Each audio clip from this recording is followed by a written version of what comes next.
काय बोलले?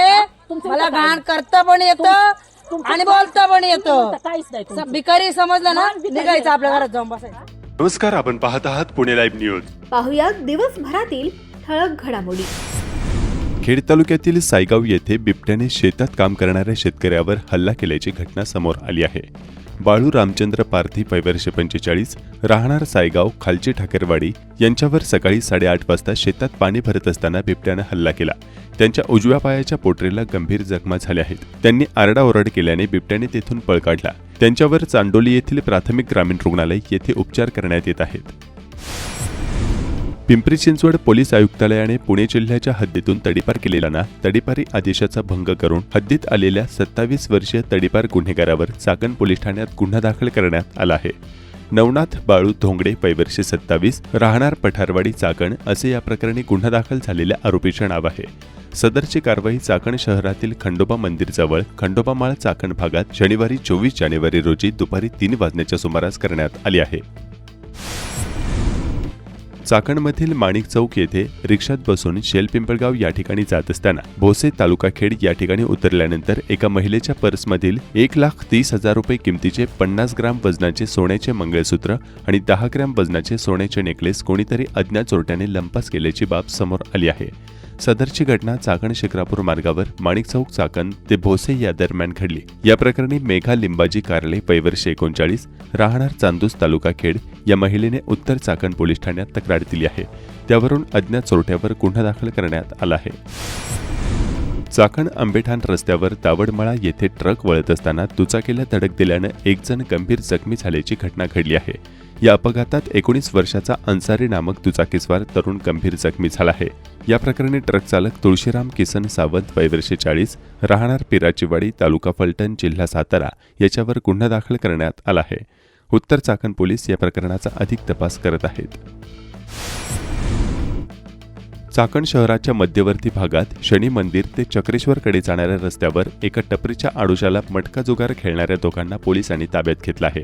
त्यांच्याकडून रोकड व आकडे लिहिलेले स्लिपबुक असा सुमारे 5,000 रुपयांचा मुद्देमाल हस्तगत करण्यात आला आहे. खेड तालुक्यात निवडणुकांच्या दरम्यान गावागावात मोठ्या राजकीय घडामोडी घडत आहेत. कडूस गावाचे चेअरमन पंडित मोडवे यांनी आमदार बाबाजी कारे यांच्या उपस्थितीत शिवसेना पक्षात जाहीर प्रवेश केला आहे. शिवसेना उद्धव ठाकरे पक्षाच्या अधिकृत उमेदवार तनुजा संदीप घनवट यांना जाहीर पाठिंबा त्यांनी दिला आहे. गुन्हे नियंत्रण, वाहतूक व्यवस्थापन, गर्दी नियंत्रण आणि सार्वजनिक सुरक्षेसाठी पिंपरी चिंचवड पोलीस आयुक्तालयासाठी आवश्यक असलेल्या AI आधारित एकात्मिक CCTV प्रकल्पास शासनाच्या उच्चस्तरीय समितीची मान्यता मिळाली आहे. गृह विभागाचे अतिरिक्त मुख्य सचिव यांच्या अध्यक्षतेखालील समितीने या प्रकल्पाला मान्यता दिल्याने पिंपरी चिंचवड आयुक्तालय हद्दीत कायदा व सुव्यवस्था तसेच गुन्हे प्रतिबंध, वाहतूक नियंत्रण आणि आपत्ती व्यवस्थापन यास आणखी बळ मिळण्याच्या दृष्टीने ही बाब महत्त्वाची ठरणार असल्याचं बोललं जात आहे. पिंपरी चिंचवड पोलीस आयुक्तालयाने तंत्रज्ञान आधारित पोलिसिंगवर भर देत हा CCTV प्रकल्प प्रस्तावित केला होता. त्याला आता अधिकृत मान्यता मिळाली आहे. हा प्रकल्प संपूर्ण आयुक्तालयात एकात्मिक आणि केंद्रीकृत व्यवस्था निर्माण करणार आहे.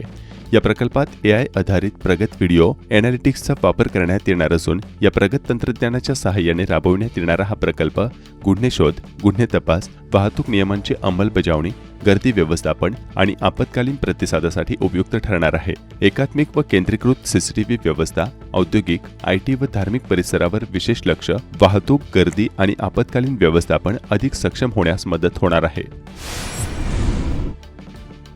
खेड तालुक्याच्या पश्चिम भागासह राजगुरुनगर सारख्या शहरी भागातील रहिवाशांची तहान भागवणारी भीमा नदी पुन्हा एकदा जानेवारी महिन्यातच जलपर्णीच्या विळख्यात सापडलेली दिसून येऊ लागली आहे.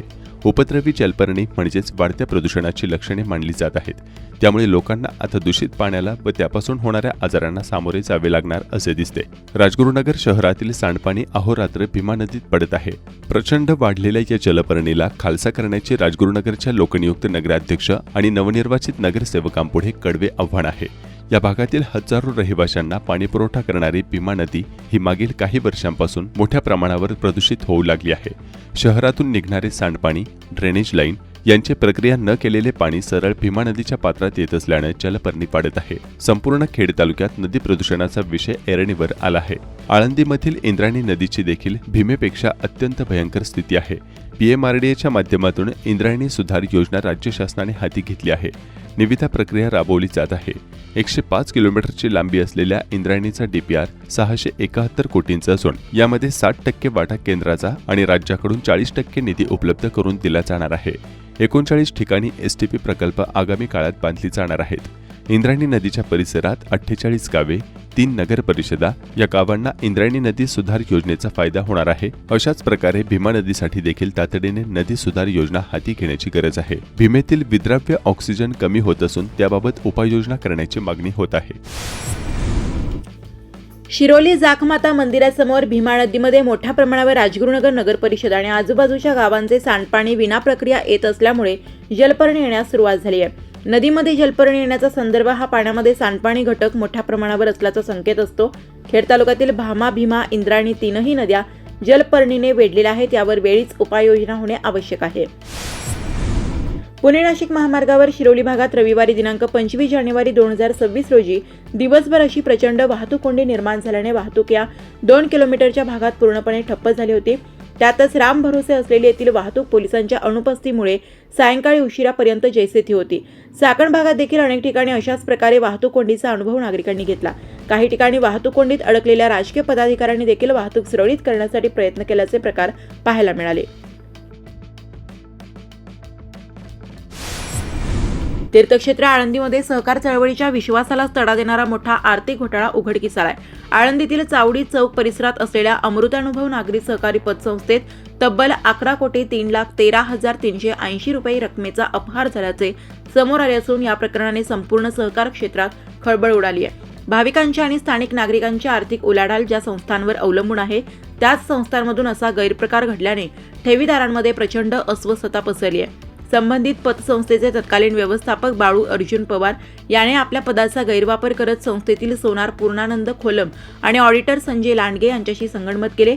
या तिघांनी मिळून कागदोपत्री सोनेतारण कर्जाचा बनाव उभा केला. प्रत्यक्षात कोणतेही सोने गहाण न ठेवता किंवा बनावट तपासणी अहवाल तयार करून बोगस कर्जदारांच्या नावावर कोट्यवधी रुपयांची कर्जे मंजूर झाल्याचे दाखवण्यात आले. ही संपूर्ण रक्कम संस्थेच्या खात्यातून परस्पर काढून घेतल्याचे तपासात स्पष्ट झाले. सोन्याची तपासणी आणि कर्ज मंजुरीबाबत खोटे अहवाल सादर करून संचालक मंडळांची दिशाभूल करण्यात आल्याचेही पोलिसांनी नमूद केले आहे. पतसंस्थेचे अध्यक्ष संजय जयसिंग शिर्के यांनी दिलेल्या तक्रारीनंतर आळंदी पोलिसांनी विविध कलमान्वये गुन्हा दाखल केलाय. मेदनकरवाडीत रथसप्तमी परंपरेने उत्साहात साजरी. मेदनकरवाडी तालुका खेड येथे श्री खंडोबा देवस्थान श्रींचे मंदिरात रथसप्तमी प्रथा परंपरांचे पालन करीत परंपरेने विविध धार्मिक कार्यक्रमांचे आयोजन करीत उत्साहात साजरी करण्यात आली. यावेळी भाविकांनी दर्शनास गर्दी केली. रांगा लावून श्रींचे तसेच मानाचा गाडा दर्शन घेतले. यावेळी हजारो भाविकांनी रांगेत दर्शन घेत रथसप्तमी साजरी केली. मेदनकरवाडी श्री खंडोबा महाराज यांचे सेवेकरी म्हणून चरोली, कुरुळी आणि चाकण या परिसरातून मानकरी येत असतात. सोमवार दिनांक 26 जानेवारी रोजी साजरा होणाऱ्या 77व्या प्रजासत्ताक दिनानिमित्त शासकीय कार्यालयासह संस्थांनी झेंडावंदनाची तयारी केली आहे. जिल्हा परिषदेच्या निवडणुकामुळे सुरू असलेल्या आचारसंहितेचे पालन करून गाव पातळीवर स्थानिक स्वराज्य संस्थांचे पदाधिकारी, ज्येष्ठ नागरिकांच्या हस्ते ध्वजारोहण करता येणार आहे. ध्वजारोहण कार्यक्रमस्थळी राजकीय उमेदवारांना प्रचारासंदर्भात भाषणबाजी अथवा प्रचार करता येणार नाही. शालेय पातळीवर सांस्कृतिक कार्यक्रम करता येणार असल्याची माहिती आचारसंहिता कक्षाचे प्रमुख गटविकास अधिकारी विशाल शिंदे यांनी दिली. 26 जानेवारीमुळे फुलाची आवक वाढली असून फुलांचे दरही वधारले आहेत. झेंडू 70 ते 80 रुपये, आस्टर 120 ते 150 रुपये किलो दराने विक्री होत असल्याचे फुलांच्या विक्रेत्यांनी सांगितले. खेड तालुक्यात जिल्हा परिषद आणि पंचायत समिती निवडणुकांचा प्रचार आता जोर धरू लागलाय. खेड तालुक्यातील कुरुडी गावामध्ये हळदी कुंकवाचा कार्यक्रम श्रुती कांबळे यांच्या मार्फत घेण्यात आला. या ठिकाणी महिलांचा प्रतिसाद मिळाला. यावेळी कुरुडी पंचायत समिती गणाच्या शिवसेना उद्धव बाळासाहेब ठाकरे या पक्षाच्या उमेदवार गौरी मुरे उपस्थित होत्या. यावेळी भैरवनाथ कुस्ती केंद्राचे अध्यक्ष पैलवान गणेश कांबळे यांच्यासह मान्यवर उपस्थित होते. कुरुळी आळंदी ग्रामीण जिल्हा परिषद गटातील कुरुड येथे गावभेट दौऱ्यानिमित्त स्थानिक नागरिकांशी उद्धव ठाकरे शिवसेनेच्या अधिकृत उमेदवार विनया मुंगसे यांच्याकडून संवाद साधण्यात आला. यावेळी कुरुडी पंचायत समिती गणाच्या उमेदवार कुमारी गौरी चंदन मुरे यांच्यासह जिल्हा परिषद गटाच्या उमेदवार विनया मुंगसे उपस्थित होत्या. या दौऱ्यात नागरिकांच्या समस्या, अपेक्षा व सूचनांचा आढावा घेण्यात आला. तसेच त्यांच्या दैनंदिन प्रश्नांना समजून घेण्याचा प्रामाणिक प्रयत्न करण्यात आल्याचे मुंगसे यांनी सांगितले. जनतेच्या विश्वासावर आणि विकासाच्या ठोस कामांच्या कुरुडी आळंदी ग्रामीण गटात शिवसेनेचा भगवा फडकणार असा ठाम विश्वास यावेळी कार्यकर्त्यांकडून व्यक्त करण्यात आला. रेटवडी वापगाव जिल्हा परिषद गटात शिवसेना उद्धव बाळासाहेब ठाकरे पक्षाच्या अधिकृत उमेदवार दीप्ती भोगाडे यांच्याकडून थेट मतदारांच्या गाठीभेटी सुरू असल्याचे चित्र पाहायला मिळत आहे. चाकण शिक्रापूर मार्गावर रविवारी सलग तिसऱ्या दिवशी देखील अशी मोठी वाहतूक कोंडी झाल्याचं स्थानिकांनी पुढे लाईव्हला कळवलं आहे. पिंपळगाव तर्फे खेड मरकळ जिल्हा परिषद गटात उमेदवार श्रीनाथ लांडे यांना निवडणूक लढवण्यासाठी गावागावातून वर्गणी जमा करून मतदार पाठिंबा देत असून तब्बल 5 लाखांहून अधिक वर्गणी जमा झाल्याचं लांडे यांच्या कार्यकर्त्यांनी कळवलं आहे. खेड तालुक्यात अनेक ठिकाणी जमाव जमवून जमिनींचे ताबे घेतले जात असल्याचे प्रकार समोर येत आहेत. अनेक ठिकाणी जमिनींचे ताबे घेण्यासाठी आक्रमक महिलांच्या टोळ्या आणून असे ताबे घेण्यात येत असल्याचं पुढे लाईव्हच्या दर्शकांनी याबाबतचे व्हिडिओ पाठवून कळवलं आहे. खेड तालुक्यातील कुरकुंडी परिसरात अशाच प्रकारे मागील 2 दिवसात शेतकऱ्यांच्या जमिनींचे ताबे घेण्यात आल्याचे स्थानिक शेतकऱ्यांनी कळवले. प्रशासनाला माहिती देण्यात आली असली तरी देखील कुणीही घटनास्थळी येऊन मदत करत नसल्याच्या संबंधित शेतकऱ्यांच्या तक्रारी आहेत. तुम्हाला त्रास केला का आम्ही कसला? आमची जमीन आहे. कोण म्हणतं? कोण म्हणता मग? सातबार आमचा आहे, मागे सातबार मागची. असं कुणी हे ऐका ना. करते? तिने- पेपर घेऊन या तुम्ही. ऐका ना, आजी आमचे पेपर घेऊन या. असतील ना. वाढव शब्द बोलू आम्ही सगळे जाणार नका. इथनं. मला पण लय गोष्टी बोलता येतात हे लक्षात ऐका, घ्या. ऐका, ऐका. त्याच्यापेक्षा मला लय कागद दाखवा काय लोक वाद घालताय? आणि घाण करता पण येतं हे लक्षात घ्या. बोलता मी काय बोलले, मला घाण करता पण येतं आणि बोलता पण येतं. काहीच नाही. भिकारी समजलं ना, निघायचं आपल्या घरात जाऊन बसायचं.